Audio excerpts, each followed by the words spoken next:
আল্লাহু আকবার। সৌদি আরব সহ বিভিন্ন দেশে উদযাপিত হচ্ছে ঈদ উল ফিতর। জাতীয় ঈদগাহে প্রধান জামাত সকাল 8:30টায়, লক্ষাধিক মুসল্লির আয়োজন পুরাতন বাণিজ্য মেলা মাঠে।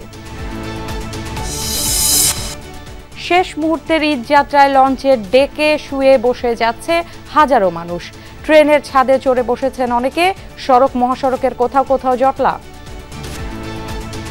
আগের চেয়ে একটু কালোবাজারির সাইডটা একটু ভালো হয়েছে আর কি। টিকিটও পেয়ে গেছি, আবার যাচ্ছি খুব আরামসে, মানে এই চাপাচাপি গাদাগাদি মানুষের কোনো ভিড় নাই, খুব স্বস্তিতে যাচ্ছি এবার আমরা। আগে তো 1200 টাকা লিখা গতবার যেতে পারি, কিন্তু এবার অনেক কম।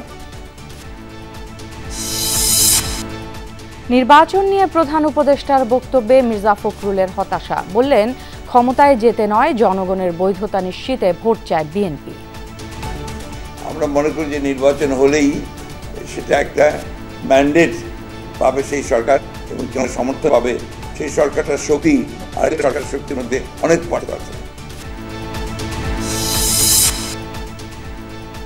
জুলাই অভ্যুত্থানে শহীদ পরিবারে নেই উৎসবের খুশি।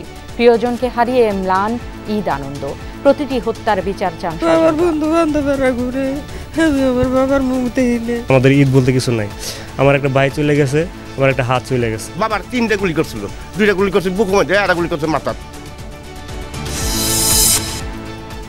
বাড়তি চাহিদার সুযোগ নিচ্ছেন মাংস ব্যবসায়ীরা। ঊর্ধ্বমুখী ডিমের দর, টমেটো গাজরের বাজারে স্বস্তি থাকলেও শতকের ঘরে লেবুর হালি। চট্টগ্রামে প্রাইভেট কারে দুর্বৃত্তের ব্রাশ ফায়ারে 2 জন নিহত। খুলনায় সন্ত্রাসীদের সাথে যৌথ বাহিনীর গোলাগুলি, অস্ত্রসহ গ্রেফতার 11।